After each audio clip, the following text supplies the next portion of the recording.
এলাকায় স্বাভাবিক জল সরবরাহ, তবে চিন্তা বাড়াচ্ছে এলাকায় যে ফাটল ধস, তাতে চিন্তা ক্রমশই বাড়ছে বাসিন্দাদের। হাওড়ার বেলগাছিয়ার ভাগাড়ে ধস, পাইপে ফাটল, কবে এই সমস্ত সমস্যা থেকে মুক্তি?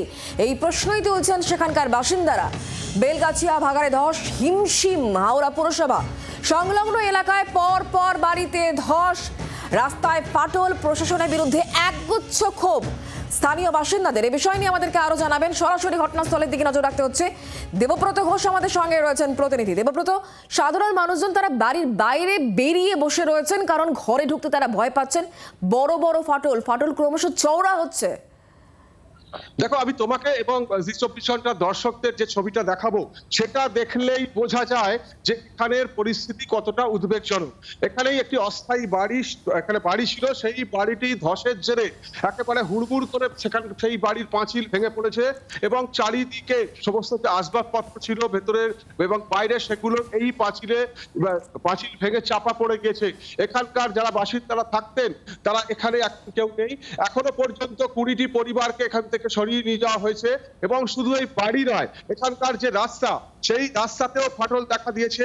এরকমই বড় বড় ফাটল দেখা দিয়েছে এখানকার রাস্তাতে এবং যতদূর যাচ্ছে এই রাস্তাটা, সেই রাস্তাটায় মাঝে মধ্যেই দেখা যাচ্ছে এরকম ফাটল এবং এই রাস্তার পাশে যে সমস্ত বাড়িগুলো রয়েছে, সেই বাড়িতেও ফাটল দেখা দিয়েছে। তার কারণ হিসেবে বিশেষজ্ঞরা তারা যেটা জানাচ্ছেন যে এখানে যে আবর্জনার পাহাড় রয়েছে, আমার বাঁদিকেই যে আবর্জনার পাহাড় রয়েছে, সেই কারণে সেখানে এত পরিমাণ আবর্জনা রয়েছে, তার চাপেতেই এখানে ধস নেমেছে, এমনটাই জানাচ্ছেন এখানে যে সমস্ত বিশেষজ্ঞরা গতকাল এসেছিলেন। তারপর তারা জরুরি বৈঠক করেন প্রশাসনের সাথে এবং বৈঠকের পর যে সিদ্ধান্ত দেওয়া হয় যে যতটা প্রভাব পড়েছে এখানে এই ধসের জেরে, অর্থাৎ সেই এলাকার মানুষজনকে অন্যত্র সরিয়ে নিয়ে যাওয়া হবে এবং এখানকার যে মাটি রয়েছে অর্থাৎ সেই সয়েল টেস্ট করা হবে, কারণ এখানকার কি পরিস্থিতি সেটা জানার জন্য এই সয়েল টেস্ট করাটা খুবই জরুরি এবং এখানকার মানুষজনদের অন্যত্র সরিয়ে নিয়ে গিয়ে তারপর এখানকার যে সমস্ত বাড়িঘর রয়েছে সেগুলোকে এখানকার মাটি পরীক্ষা করার পর সেগুলোকে সমস্ত সরানো হবে এবং যদি মনে করা হয় সেখানকার পরিস্থিতি বিপজ্জনক, আবারও ধস নামতে পারে, সেক্ষেত্রে কিন্তু এখানকার বাসিন্দাদের অন্যত্র সরানো হবে, এমনটাই প্রশাসন সূত্রে জানানো হচ্ছে। এখনো পর্যন্ত 20টি পরিবার তাদেরকে এখান থেকে সরিয়ে নিয়ে যাওয়া হয়েছে। বাকিদের কখন সরানো হবে সেটা এখনো পর্যন্ত পরিষ্কার নয়। তবে সাধারণ মানুষ এখানকার তারা আতঙ্কিত, তারা উদ্বেগের মধ্যে রয়েছেন। তার কারণ তারা ঘরের মধ্যে তারা থাকতে পারছেন না। রাত্রেবেলা তারা স্কুল, বাড়ি কিংবা স্থানীয় ক্লাবে সেখানে তারা থাকছেন, তাদের সেখানে খাওয়ার ব্যবস্থা করা হয়েছে, কিন্তু যেখানে তারা বসবাস করতেন সেখানে তারা থাকতে পারছেন না। সকাল থেকেই দেখা যাচ্ছে যে ছোট ছোট বাচ্চাদের নিয়ে পরিবারের লোকজন তারা বাইরে বসে রয়েছেন, ঘরের বাইরে বসে রয়েছেন।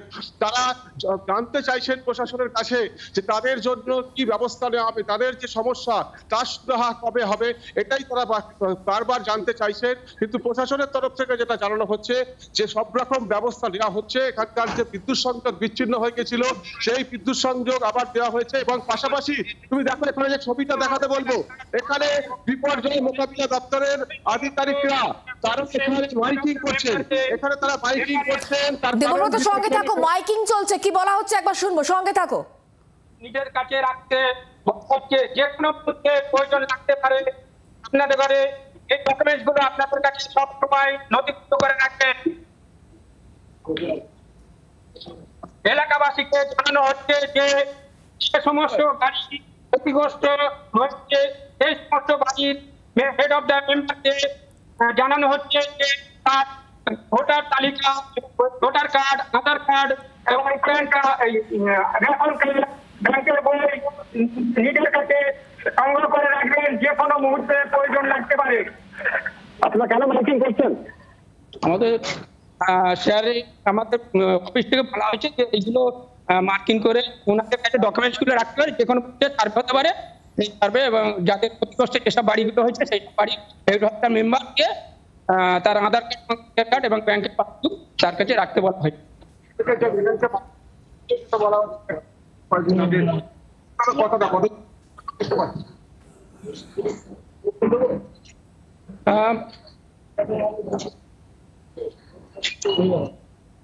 আমরা দেখলাম টোটাল বাড়ি ফাটল হচ্ছে ক্ষতিগ্রস্ত হয়েছে 24টা, মানে বাড়ি একদম ড্যামেজ হচ্ছে, আর ফাটল হয়েছে 60টার মতো। ঠিক আছে, আমরা সার্ভে করেছি সেই সব বাড়ির মেম্বারকে বলা হচ্ছে যে আপনাদের যেসব বাড়িগুলো ভেঙে গেছে বা হচ্ছে করে এখান থেকে সরে যাওয়ার জন্য অনুরোধ করা হচ্ছে, ঠিক আছে?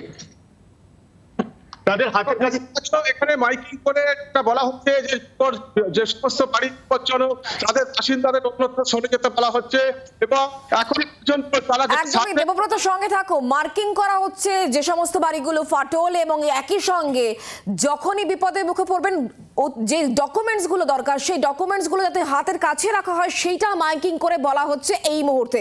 স্থানীয় মানুষজন তাদের একগুচ্ছ অভিযোগ রয়েছে, তারা কি বলছেন, কতটা আশঙ্কায় উৎকণ্ঠায় তারা রয়েছেন, তাদের বক্তব্য শোনাবো। অনেকবার আমরা জানিয়েছি সরকারকে যে আমাদের জন্য একটা ব্যবস্থা বানালেন, কিন্তু এখনো শুনিনি। এখনো আমরা হাত জোর করে বলছি, পুরো প্রতিবেশীরা, এখানকার পুরো বাসিন্দারা রয়েছে, পুরো পাড়া প্রতিবেশী, যে আমাদের জন্য একটা ব্যবস্থা নিন। আমি দিদিকে বলতে চাইছি, দিদি আমাদের এই বেলগাছিয়া ভাগাড়ের জন্য, আমাদের গরিব মানুষদের জন্য আপনি ভাবুন। সব জায়গায় আপনি পুনর্বাসন দিচ্ছেন, আমাদের জন্য একটা ভাবুন। আমরা কোথায় যাব এখন? এই অবস্থায় আমরা কোথায় যাব? ফুটপাত ছাড়া আমাদের কোনো উপায় নেই এখন। আমরা কালকে সারা রাত কেউ ঘুমাতে পারিনি। কাল বিকেল থেকে এখানে জলের পাইপ ফাটার পর থেকেই যাও এগুলো হচ্ছে। প্রতিটা বাড়ি, প্রতিটা ঘর ভেঙে ভেঙে পড়ে যাচ্ছে। আপনারা যাবেন কোথায়? আর আমরা সরকারের উপর ভরসা রয়েছি, উনি যেখানে নিয়ে যাবে। কত নম্বর ওয়ার্ড? এটা 8 নম্বর ওয়ার্ড। আর কাউন্সিলরকে বলেছেন সবটা? এসেছিলেন একবার? হ্যাঁ, কাউন্সিলর তো এসেছিলেন, কাউন্সিলর দেখে গেছেন, কমিশনার এসেছিলেন, দেখে গেছেন। আপনাদের এই মুহূর্তে কোথাও রাখার ব্যাপারে অন্য কোথাও কিছু কথা হয়েছে? না। কারণ এই যে বাড়িগুলো, এখানে তো আর আপনারা এখন থাকতে পারবেন না ফ্যামিলি নিয়ে। না। কোথায় যাবেন আজকে? এদিক ওদিক সব যাচ্ছি, থাকছি। বাংলার আওয়াজ, বাঙালির আবেগ, জি 24 ঘন্টা।